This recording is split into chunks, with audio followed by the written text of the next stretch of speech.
السلام علیکم ورحمۃ اللہ وبرکاتہ۔ ناظرین، 27 نومبر بروز اتوار ہے اور خبر کا عنوان ہے فیفا ورلڈ کپ کے میزبان قطر کی راجدھانی دوحہ کے ایک اسٹیڈیم کے قریب آتش زدگی۔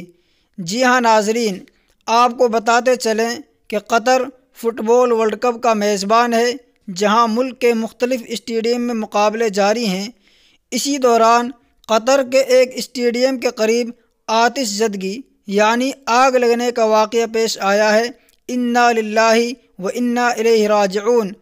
ناظرین، آپ کو بتاتے چلیں کہ یہ حادثہ ایک زیر تعمیر عمارت میں پیش آیا۔ آتش زدگی سے متعلق کئی ویڈیوز سوشل میڈیا پر وائرل ہو رہے ہیں، جس میں آتش زدگی کے مقام سے دھواں اٹھتا دکھایا گیا ہے۔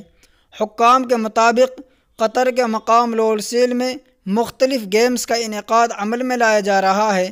تقریباً 3.5 گھنٹے کی جدوجہد کے بعد آگ پر قابو پا لیا گیا ہے۔ اس حادثے میں کسی کے زخمی ہونے کی اطلاع بھی نہیں ہے۔